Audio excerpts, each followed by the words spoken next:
Hello, I'm Ollie, and this is Criminolly, where I talk about crime, pulp, horror, that kind of thing. Today, category romance and men's adventure. It's my weekly wrap up.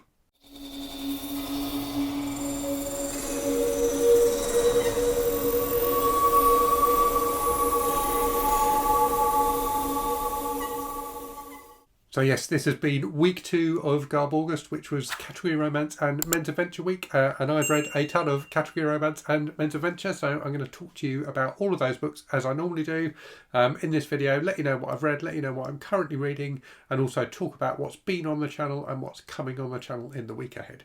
So let's start with the books then, and I'm going to try and remember what order I read these in. So the first thing I read this week, and I think I probably started this when I filmed this weekly wrap-up last week, was Dawn by V.C. Andrews, only of course it's not by V.C. Andrews, it's by Andrew Needleman. So this is the first of the V.C. Andrews, in quotes, series that Andrew Needleman wrote. So I think he finished off the Castile series because V.C. Andrews passed away while she was writing that. This is the first of the new series he started. I really enjoyed this enormously.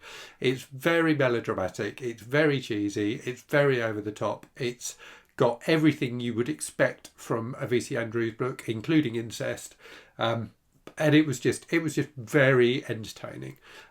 It's But when you talk about a V.C. Andrews book, it's kind of hard to explain why they appeal quite as much as they do, because they deal with really problematic themes. And yet they're fun, and it's really hard to explain that. But they're kind of like a kind of Lifetime movie. It's that sort of level of cheesiness, but also you really get involved in the lives of the characters. So yes, I enjoyed this enormously. So Dawn, the central character of this, is a teenage girl. She lives with her family, who are very, very poor, and then her father gets arrested for something.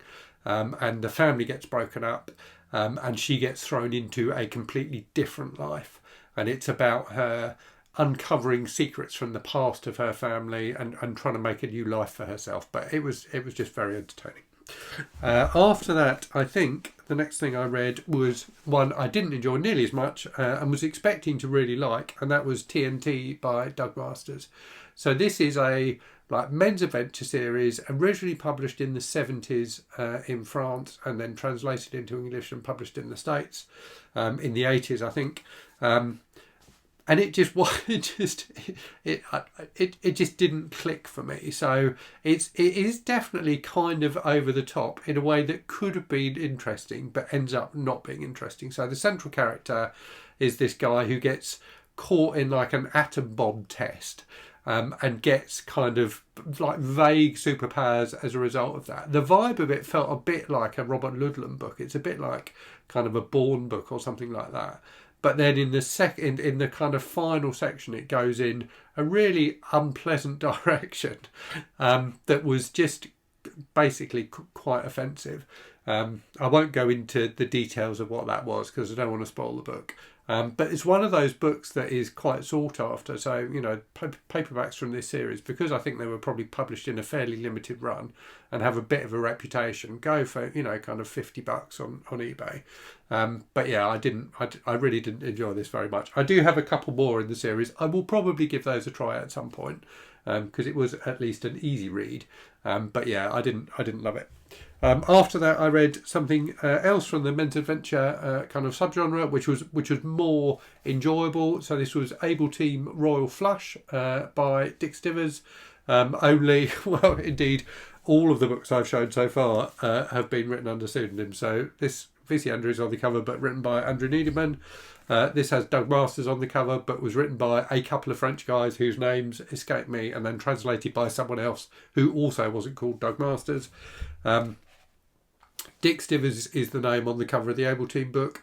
I'm not sure if Dick Stivers was ever a real person or was always just a house name. I suspect he was always just a house name.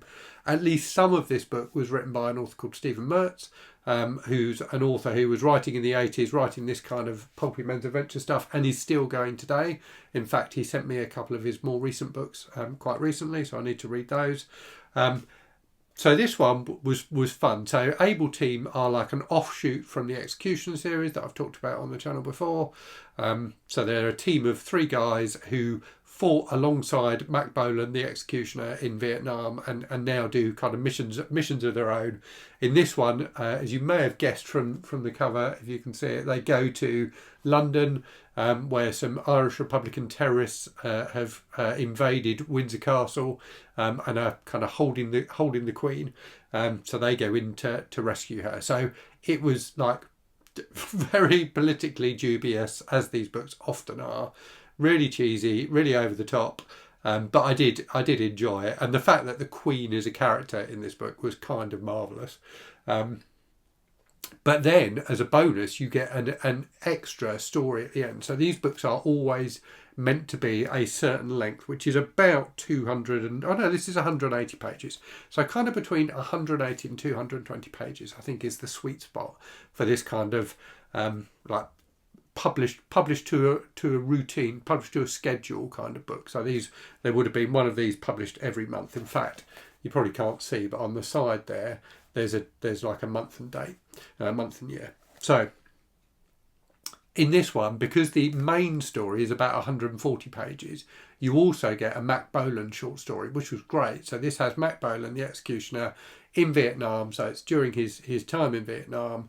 A female journalist comes to report on the war, and goes off, kind of away from the base where she's come to. She goes out into the jungle, and gets captured by the Viet Cong, and Mac Bolan has to go and rescue her. So again, it was politically really dodgy. It's kind of, she's supposed to be this kind of headstrong liberal who doesn't take advice from the soldiers and things like that. But it was really tense and enjoyable, so I did enjoy that.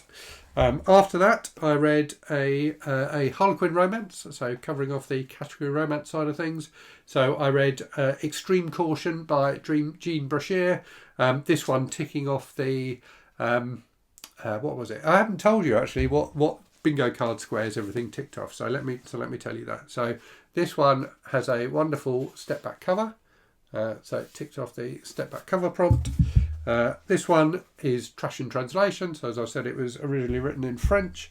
This one was for the conspiracy theory square. So that kind of notion that was really common in the UK in particular, but I think the States as well, in the 80s, that the terrorists wanted to attack the royal family. Maybe there was an element of truth in that, but it was certainly an all-pervading thing. And in fact, Tom Clancy uses the same theme for his book Patriot Games, which came out a few years after this one.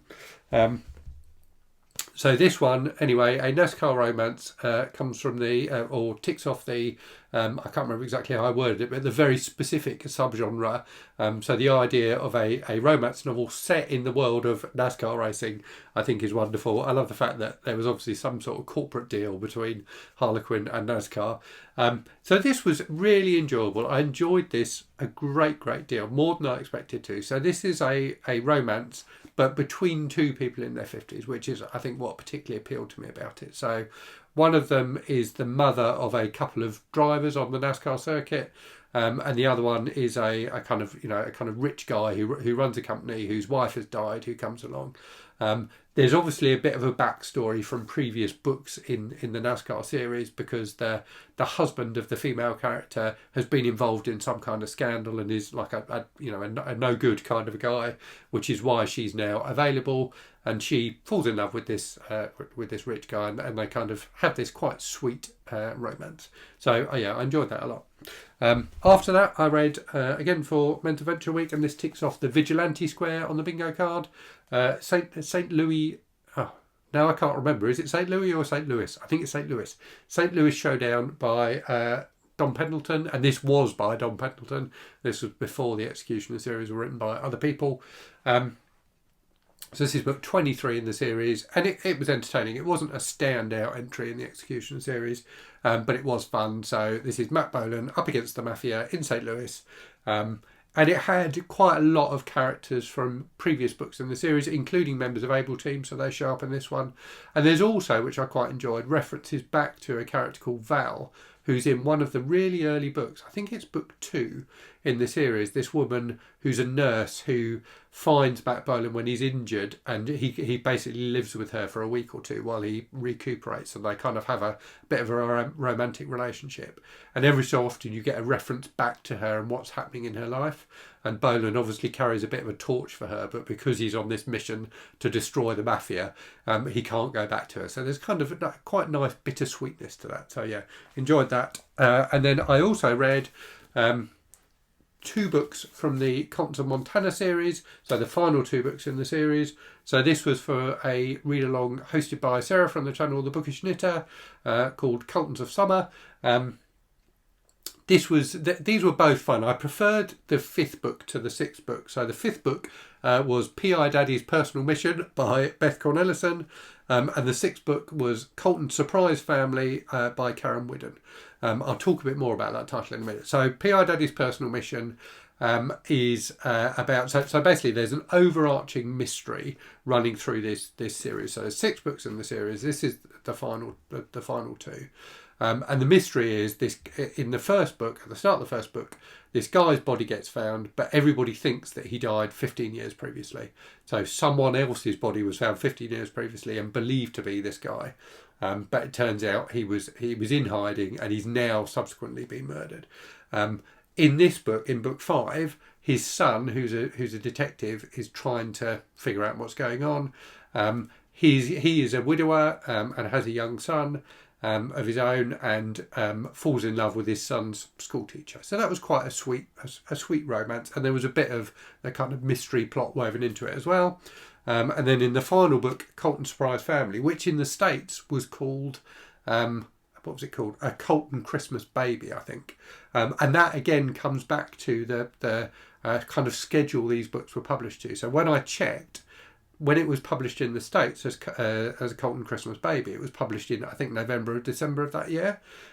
It was published a few months later in the UK, and I suspect that's why they changed the title, because it wasn't published at during the Christmas period. They changed the title to Colton Surprise Family.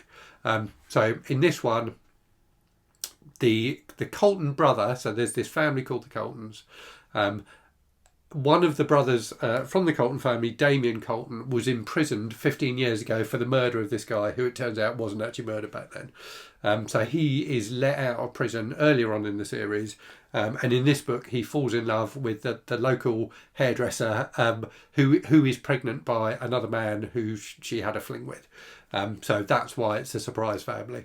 But again, this was an enjoyable romance, and the mystery of what's been going on does get concluded quite nicely, quite neatly.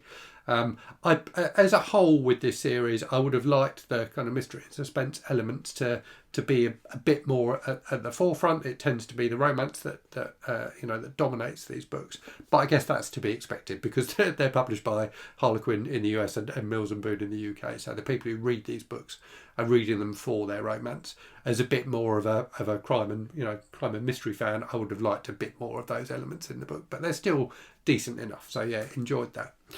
In terms of what I'm currently reading then, so I'm listening to the audiobook of Valley of the Dolls by Jacqueline Susann. So that is the official group read for Garb August. I'm about a third of the way through it, and I'm really enjoying it. So I read Valley of the Dolls years and years ago when I was in my early 20s, I think, and enjoyed it then. So it's set just after, or certainly the bit I'm reading at the moment, and I think it spans at least a couple of decades. So it's set after the end of the Second World War, and it follows a group of women in is it in New York or Los Angeles? I forget now. I think they're in New York, who are kind of in and around the entertainment business, basically. So the main character at the moment is a woman who works as a secretary in this for like an entertainment agent. So she's a girl from a kind of respectable small town who comes to New York and gets swept up in all the glamour. So it's really, really enjoyable. I'm enjoying that very much. And then I've just started the Criminology Book Club group read for this month, which is Schrader's Chord by Scott Leeds. So I'm about 3 chapters in, and I am really, really enjoying it so far. It's great. So I don't want to say too much about it because it feels like it could be an easy book to spoil. But yeah, it's got everything I enjoy in a book so far. It's got decent characters. It's got a great prologue involving a private detective whose partner is the ghost of his dead wife, which is just brilliant. So yeah, there's all sorts going on in this book, and I'm enjoying it enormously. And it's got loads of kind of musical references and things like that as well, which is always fun. So yes, that's what I have read and what I am reading. I think I got that the right way around. Next week, so that the week that starts tomorrow for Garb August is Sex and All Violence Week. So I have a few things to read for that. The main two things I've got as paperbacks, I think, are these two. So we have The Image of the Beast by Philip Jose Farmer. I will try and obscure the slightly saucy cover. And then also Cherry Delight Hot Rocks, which is by Glenn Chase, which is a pseudonym. I forget the author's real name. So these are kind of saucy men's adventure type books, but with absolutely tons of sex. I've read one of them before. So yeah, looking forward to both of those. So yes, right, let's get on to channel stuff then. So in the last week, in terms of videos, you had my review of All the Fiends of Hell by Adam Neville, which I thought was fantastic. That's the book I thought was fantastic, not my review of it. I thought my review of it was okay. I did a book haul video. I did my 10 of the best books I read before starting my booktube channel. And I did a video about the book A Court of Thorns and Roses by Sarah J Maas and the fact it's been banned recently. In the week ahead then, I'm going to do a video where I talk about my personal rules for reviewing books. I'm going to do 10 books I've had for absolutely ages. So 10 physical books I've had since before I started the channel and still haven't read. I'm going to do the Honest Booktuber tag, which is doing the rounds at the moment. So it's quite an interesting video, or quite an interesting tag. And there are a few things I've been wanting to talk about in a video that have happened recently that are kind of vaguely controversial. So I wasn't sure how to approach them. But this tag, I think, allows me to. And then I think I'm also going to do a review of the book The Echo Man, which is by Sam Holland, which is a serial killer thriller that I read recently. So yes, that's what the week ahead looks like. Anyway, hope you enjoyed that. Let me know what you've been reading this week, particularly if it was for Garb August. And as always, thanks very much for watching. Hope you're safe and well out there. Hope you're reading good stuff. And I'll speak to you again very soon. Cheerio.